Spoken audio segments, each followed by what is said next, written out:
Hi guys, so in today's vlog, the movie that I went to watch in the theaters it is called The Grudge. And it was a remake or like a reboot of the original The Grudge, which came out in 2004.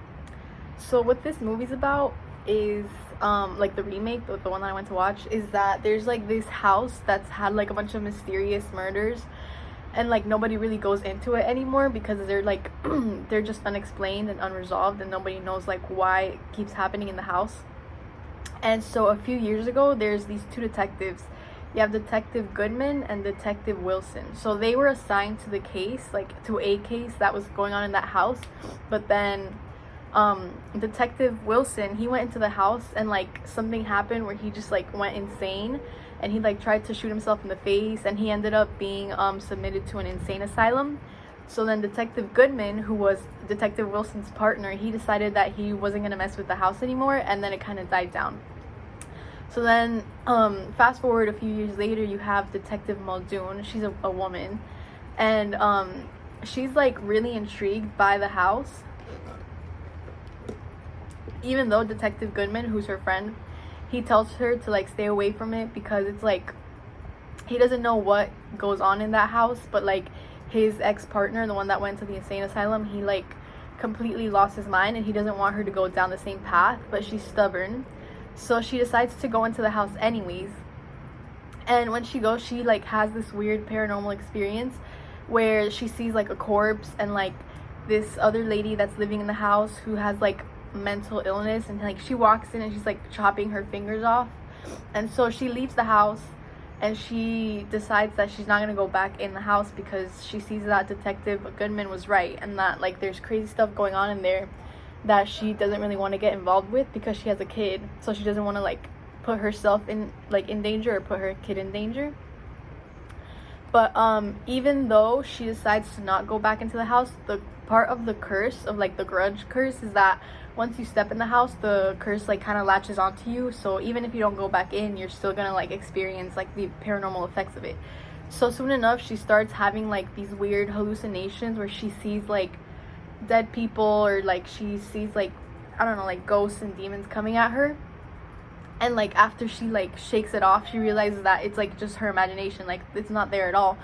But Detective Goodman, she goes to talk to him because he had like been involved in the house before, and he tells her that like she needs to stay away from it, and she can't let it get to her head because she's gonna end up like the other one who went to the insane asylum. So at the end of the movie, she decides to like stand up to the grudge curse, I guess. And so she goes to the house, even though she's like facing her fears, I guess. So she goes into the house to burn it down, because apparently the only way to like get rid of the curse without without it moving somewhere else, or like latching onto somebody else and going like elsewhere, the only way to like kill it is to go to the root of where it is, which is that house, and burn it to the ground. So she goes and she burns it down. But then at the end of the movie, like she goes home with her kid, and like the curse like somehow latched onto her. Like it was already latched onto her, but even though she went to the house to destroy it and burn it down, it like survived, and now it moved to her house. So that's pretty much a summary of the movie.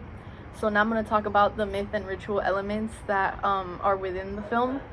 So the whole movie itself is based on the myth of the Ju-on curse, which is the actual like the grudge curse, but it's called like the grudge in the movie, and it's portrayed by like some evil like zombie looking girl. So this curse supposedly came from Tokyo, Japan, and this woman named Fiona brought it from Japan to America, which is how it ended up affecting all the detectives and like the characters that are in the movie.